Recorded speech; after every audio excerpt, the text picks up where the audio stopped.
is huge right now, and if this showed up in your recommendations, you probably agree. Even if you aren't an expert on cryptozoology, the Saw movies, or Five Nights at Freddy's lore, you might have tuned into some true crime podcasts over the years, or even a few war documentaries on the History Channel, because since ancient times, humanity has taken an interest in the creepy and supernatural, evidenced by religion and mythology, and old tales of sea serpents, dragons, and giant death worms. But today we'll be focusing on the 21st century, specifically how the Legend of Zelda inspired multiple generations of artists and creators in ways that may not have been properly explored until this video. While creepypastas have evolved over time, cryptids are bigger than ever, thanks to the many YouTubers leading the charge, but this stuff didn't just pop into existence. Zelda not only introduced new ideas of what it means to be bizarre and terrifying, but it secretly weaved its way through the growing online culture of the 2000s and beyond. The rise of video games and the internet helped to fuel the cultural exchange between Japan and the West, specifically the United States of America. Japanese entertainment and pop culture were infiltrating our airwaves as early as the 60s with Astro Boy, Speed Racer, and Godzilla to name a few. And although Japanese video games rose to prominence in the latter half of the 20th century, consumers weren't super aware of their origins until a wider culture began to grow around it. Pokémon is the best example I can give considering how many Game Boys, movie tickets, and card packs it sold. Pokémon exploded onto the scene so quickly that professionals began to question if it was truly a stroke of luck or if it was a careful campaign coordinated by cold-blooded capitalists. Nintendo claims they never expected Pokémon to take off, and they certainly didn't advertise much in the early days, pointing to the affordability of the games and merchandise as the driving force behind the brand's success. But it wasn't just the rapid success that had United States citizens worried. There was a small group of Americans who believed that Pokémon were romantic depictions of demons. So Pokémon is a game that teaches children how to enter into the world of witchcraft, how to cast spells, how to use psychic phenomena, how to put to work super... While only a sliver of the population, they were able to make themselves heard worldwide due to just how ridiculous but oddly intriguing their claims were. A foreign video game promoting monsters was already bad enough, but adopting and evolving them went against a larger effort to keep evolution out of the public school system. While I don't think there's any substantial evidence to prove that Pokémon created devil worshippers, I think these concerned parents were definitely right about the unseen influence it would have on Western culture. Pokémon was a huge step in the growing relationship between the United States and Japan, and while the anime and video games have their fair share of unsettling moments, the main focus of the creators would largely remain on designing new toys, new Pokémon, and new cards, acquiring over $75 billion of their earnings through merchandise alone. Pokémon bridged many elements of American and Japanese society, exposing multiple generations of kids to foreign food, writing, and culture without anyone noticing. The internet was always going to connect the corners of the globe, and many Nintendo fans already knew about the company's history, but I still think Pokémon was a crucial step in buttering up the Western world for the future waves of Japanese games, movies, and shows that were coming its way. And now we arrive at the main topic of this video, a franchise that saw large success prior to the Pokémania, and certainly benefited from being associated with it. When compared to Mario, Kirby, Animal Crossing, and the Wii brand games, The Legend of Zelda isn't made for everyone to enjoy, but stays as accessible as possible while maintaining a thrilling and unique experience. And this is what makes the series so influential, especially in the realm of horror. Staying out of the spotlight has allowed this series to experiment, and while the game mechanics have inspired the likes of Skyrim and basically every other action-adventure RPG, entries like Majora's Mask and Twilight Princess have become cult classics due to their atmosphere. While not explicitly a horror series, The Legend of Zelda instilled more childhood trauma than anything else put out by Nintendo. Let's focus on Majora's Mask first, not only because of its dedicated following, but because of just how legitimately scary this was to play back in the day. I can't speak for other kids of the time, but when I first played this game in the late 2000s, I was too afraid to even look up at the moon. After Skull Kid steals Epona and turns Link into a Deku Scrub, the player is thrown into the tutorial section of the game with no instructions other than to save the world. While the truth behind the mask becomes more apparent over the course of the adventure, your main goal is always to prevent the moon from falling, something that will happen if you let the clock run down to zero. The player, of course, is given the ability to restart the 3-day timer at any point, giving a unique look at not only the schedules of each NPC in the world of Termina, but giving you, the player, the option to improve their lives. For a long time, many saw Majora's Mask as the edgier brother to Ocarina of Time, but as I get older, the game only seems more and more realistic with its characters and themes. And because the side quests in Majora's Mask are so highly dependent on being in the right place at the right time, we're given a lot of opportunities to explore little pockets of the world while we're waiting for things to happen. This is ideally how the player learns what to do, and there are plenty of small details you can pick up on as early as the first few hours of the game. The 3-day timer and falling moon almost serve as an allegory for the fear of nuclear annihilation, natural disasters, economic collapse, and hostile governments that have been present throughout our history. And just like in the real world, inhabitants of Termina can range anywhere from apathetic to hysterical, with some prioritizing their work when they should be taking shelter, and others who have just accepted their grim fate. And the entire game feels so ethereal, probably because it's supposed to be a parallel world. Not only do you start the game by falling down a trippy portal and walking through the twisted basement of a clock tower, when you finally face Majora, it takes you to this liminal green field populated by a few children and a single tree. Even the lore itself was inspired by the Majora, a South American tribe who created intricate patterns and designs on their artwork. The subject of ancient tribes is actually something that Zelda plays around with quite a bit, and while it remains unconfirmed, I wouldn't be surprised if other elements of this game were inspired by, say, the Celtic stories of escaping time by going underground. Link succeeds in stopping the moon at the end of the game, but it's literally impossible to solve everyone's problems on a single 3-day cycle. It's a good lesson in the power of an individual and how everybody grapples with their mortality in different ways. And in the case of Majora's Mask, this suffering is literally hard-baked into the game. It's a well-known fact that Majora's Mask was a rushed sequel, and despite how many assets were reused from the previous game, the developers were still extremely overworked. Did You Know Gaming recently uncovered more information on this subject, discovering that some of the NPC dialogue directly reflects sentiments held by those working on the game. Scriptwriter Mitsuhiro Takano says that lines like, "Damn, guess I'm staying up again tonight. I wonder if it will be ready in time," and "Don't tell my wife," were written to highlight the toll that the game was taking on its creators. Even the phrase, "You've met with a terrible fate, haven't you?" was in reference to the harsh conditions of Japanese work culture, something that has been heavily criticized for negatively impacting the mental health of the country.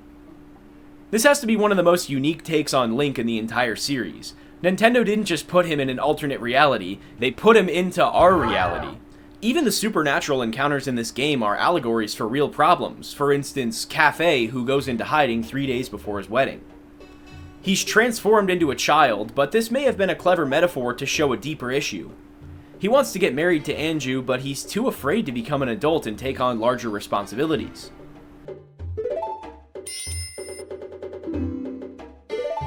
And don't forget Pamela, whose father slowly turns into a monster after becoming cursed, aka an alcoholic. Everybody calls Majora's Mask the Dark Zelda. Nah, man, it's the real Zelda.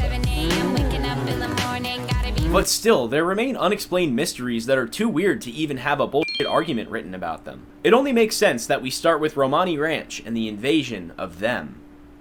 This is the most unsettling and least explained section of the entire game, where the player comes face to face with these weird alien creatures.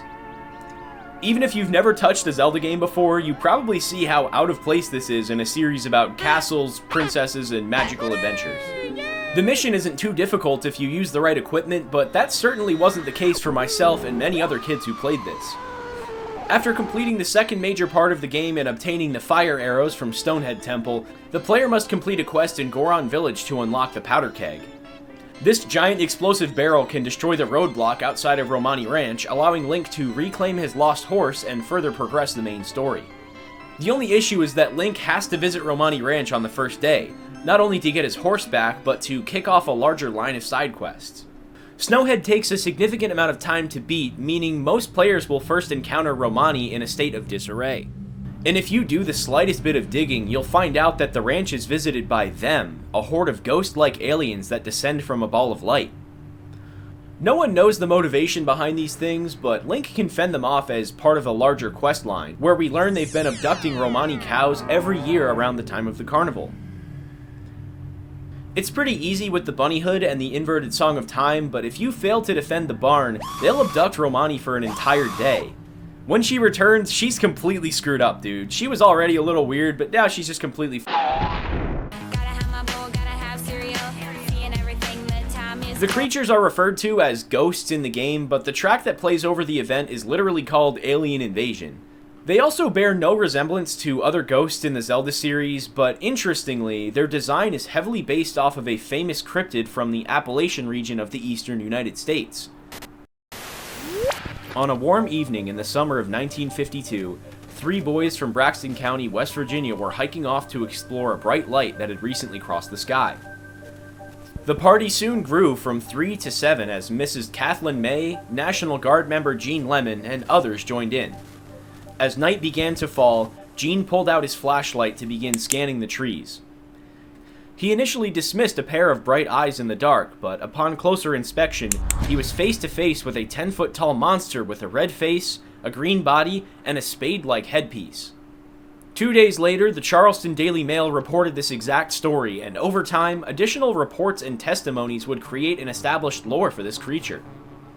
Apart from the visual similarities, the Romani Ranch aliens also appear out of a ball of light. And in case you need any further convincing, there's one final piece of this puzzle that comes from a GameSpot interview from January of 2023. When asked about their inclusion in the final game, director Eiji Aonuma confirmed that they were included as part of a UFO boom that Japan had been experiencing in the late 90s. But that still leaves one unanswered question. Why, out of any creature, would someone choose the Flatwoods Monster to represent aliens in a Zelda game? I knew there had to be some explanation somewhere, but what I found was an entire web of answers that simultaneously unearthed and connected everything I planned to include in this video. And it starts with the 3-meter-tall alien. Interestingly, the folk legends of Appalachia and the stories of Japanese spirits and yokai are similar in nature, and each had a lasting impact on their respective societies. The United States has developed a rich UFO culture, and while science fiction movies and TV have impacted the way aliens are depicted, it remains largely based on the Roswell UFO crash in New Mexico and the subsequent rumors about Area 51, a top-secret military base in Nevada. In the summer of 1947, an unidentified flying saucer-like object was seen over the skies of Roswell, New Mexico. The official report states that this was one of many balloons that were launched for military testing, but over the years, legends, rumors, and even seemingly credible accounts have popularized the theory that it was a cover-up for the bodies and technology they had recovered from the crash. Post-World War II organizations like the CIA, FBI, and even the United States military would fan the flames of a long-standing mistrust between the American citizens and their government. Over the years, the Roswell crash became iconic, not only birthing stories and rumors of extraterrestrial experimentation, but inspiring many aspects of our entertainment. Like when I say Men in Black, I could be talking about the completely real CIA, the sort of real Will Smith and Tommy Lee Jones, or the secret government organization that might be real in some capacity. But on the other side of the world, Japan too had a budding interest in aliens, and while Roswell gained significant popularity all over the world, the whole Idiot America thing didn't really hit as hard outside of the Western Hemisphere. But it just so happened that a few years after Roswell, the story of the Flatwoods Monster would make its way into the hands of the Japanese Flying Saucer Research Association, a group of famous and well-renowned authors, who published it in issue 8 of their monthly journal. While the United States experienced a wave of UFO sightings following the Flatwoods Monster, Japan actually became quite fond of the creature, as its ghastly and ethereal nature meshed well with established Japanese legends. It was a hit all over Japan, taking on the name Sanmetaro no Uchujin, or the 3-meter-tall alien, and it garnered a cult-like following with fans who would actually travel across the ocean to see Braxton County for themselves. Thanks to the help of VPNgate, a free VPN service run out of the University of Tsukuba, I was actually able to get on Japanese Google, and one quick search of the 3-meter alien will bring up a host of websites, video games, and pop culture surrounding the creature and its prominence during the latter half of the 20th century. According to Japanese YouTuber Sekai Jikuri, it's even popular enough to be considered one of Japan's alien stereotypes, completely explaining Nintendo's design choice when it came to Zelda. Yes, it makes sense to choose something from pop culture, but why something so insanely creepy? Not to mention the creepy music, they must have known what they were doing. Well, what if I told you that they knew exactly what they were doing, and I can prove it? In the decades following World War II, science fiction, aliens, and the supernatural would explode worldwide. New advances in video technology and Hollywood effects brought us 2001: A Space Odyssey and Star Wars, and breathed new life into shows like Doctor Who, Dark Shadows, and The Twilight Zone. And while Japan was certainly experiencing the same sci-fi explosion, there was a larger cultural reprise with roots as far back as the 1600s. After emerging victorious from the Battle of Sekigahara, the Tokugawa shogunate would centralize power and rule Japan from 1603 to 1868 in what is commonly referred to as the Edo Period. Although the national culture flourished, it was due in large part to sakoku, a policy that forbade any trade or contact with the outside world.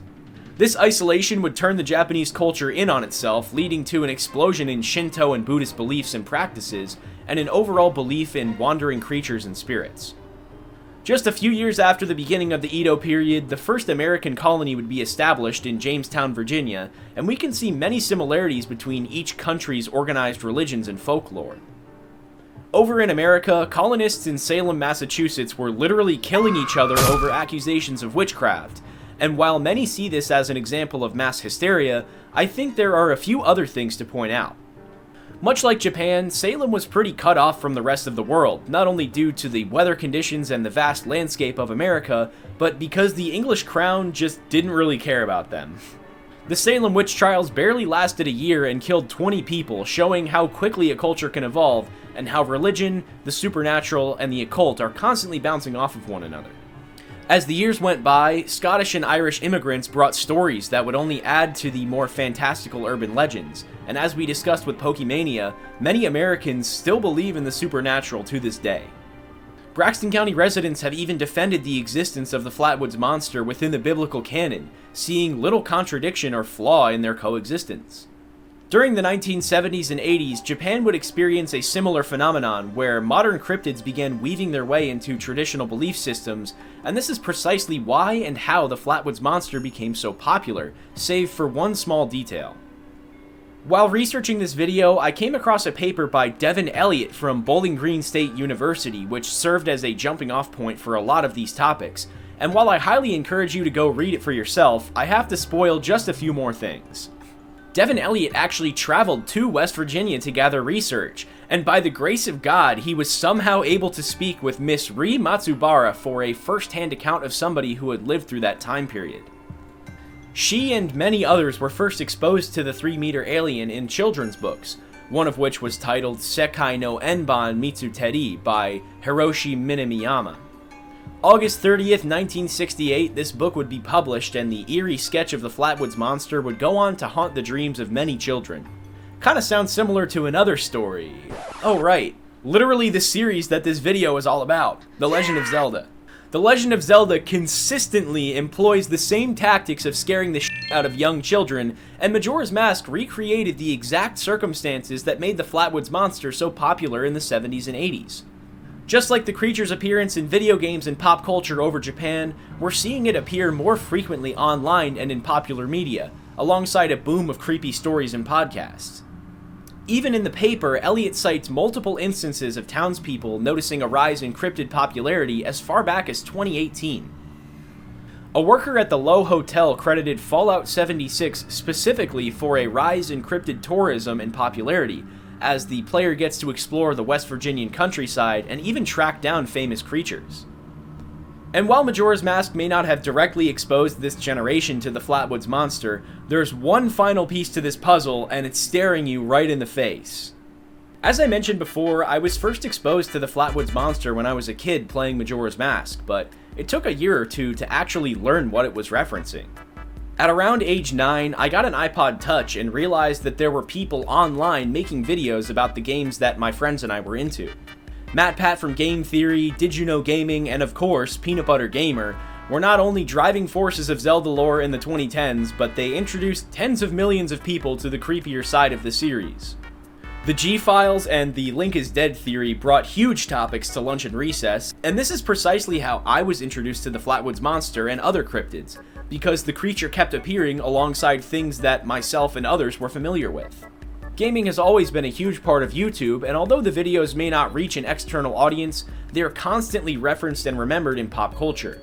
The internet really is the birthplace of a lot of modern culture. It's where people make things and find inspiration.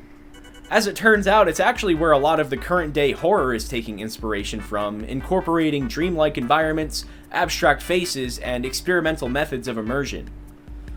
But there's one ongoing element that not only influences the way modern stories are written, but has been a keystone in internet horror since the early days.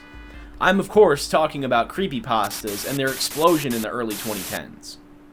In the late 90s, people began messaging excessively large jokes, stories, and statements as a way to annoy or entertain each other. While this is an example of internet humor that still exists to this day, some used it to scare their friends and family. Over time, these evolved into full-blown universes you can explore online.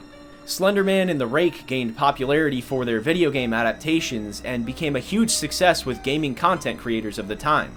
Jeff the Killer too would become widespread, and although I initially thought his name was Creepypasta, his stupid face kept me up at night on multiple occasions. But one story reached the eyes of many Zelda and horror fans online, not only accelerating the series into further popularity, but just like the game it was based on, serving to traumatize an entire generation of innocent children. Let's talk about the unsettling smile that has stalked the internet for years. Ben Drowned. On September 7th of 2010, user Jodicible began posting a series of threads on 4chan's X-board about his experience with a messed up copy of Majora's Mask. After finding it at a garage sale, Jodicible took it home and began a playthrough, only to experience a creepy set of glitches from some kind of presence inside the game's programming. Over the next week, he posted 4 additional reports on his experience with the game, slowly realizing that he was being haunted by the ghost of a young boy who had drowned. Ben Drowned, or just Ben, would change the names of Jodicible's save files, create disturbing statues that followed Link around in the game, and communicate messages with the game's assets. Over time, though, the haunting would have physical effects on Jodicible, making him depressed and paranoid.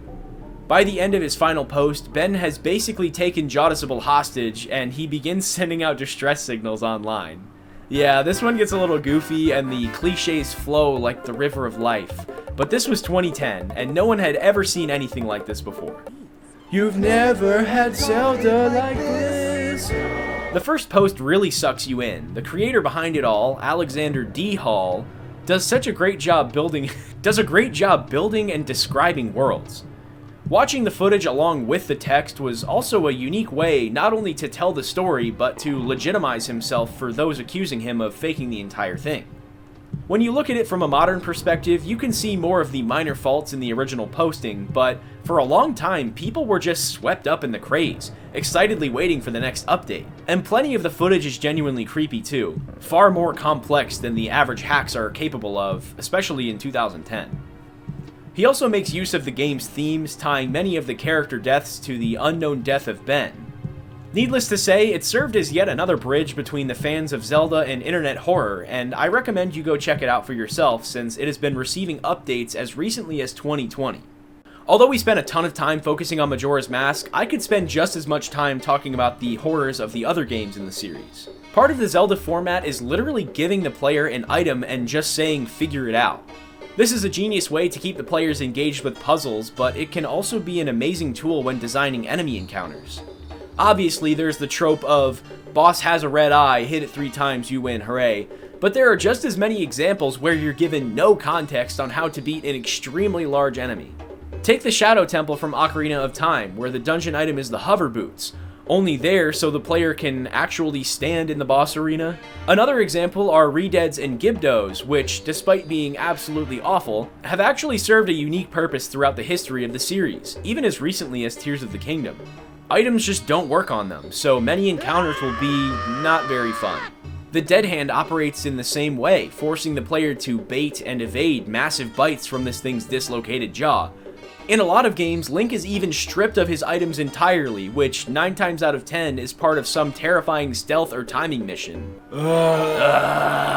You're completely vulnerable, and in most cases, one mistake can be a 20-minute setback. While these are usually just minor annoyances, they would still include elements of horror going forward, one infamous example being the Spirit Vessel quest in Skyward Sword. Link is transported to a spiritual plane version of whatever area he's in, and must collect a set number of tears while avoiding these creepy robot sentinels. If you run into a hazard or run out of time, these things will wake up and start chasing you. It's terrifying. Forcing the player to run away without turning around is so sadistic, and it's still a popular mechanic in many horror games like Lethal Company and Dead by Daylight. Oh yeah, and let's not forget the Guardians and the Gloom Hands, Nintendo's latest experiment in how to most effectively induce a panic attack. And I don't say that lightly. I know Nintendo isn't trying to send anybody to the hospital, but the censorship of blood and certain dialogue over the years shows that they're a little more edgy than the ESRB would probably like. And despite remaining accessible to a younger audience, Zelda continues to provide thrilling and unsettling experiences for an audience of horror and non-horror fans alike.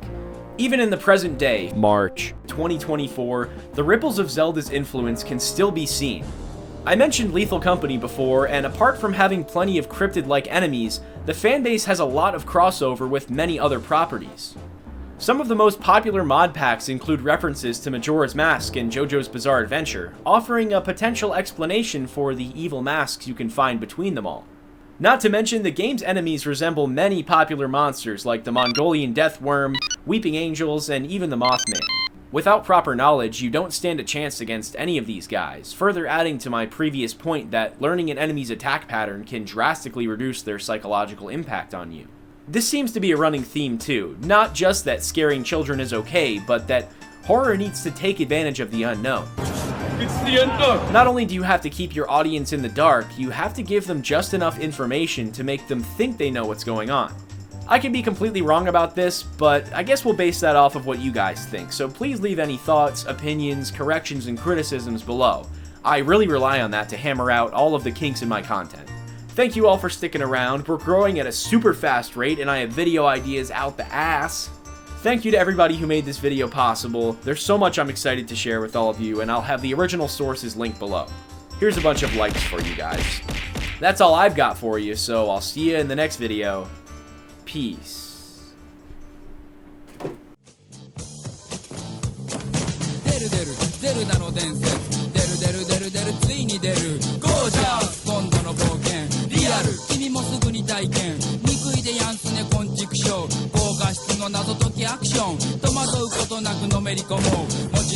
Ssuper Famicom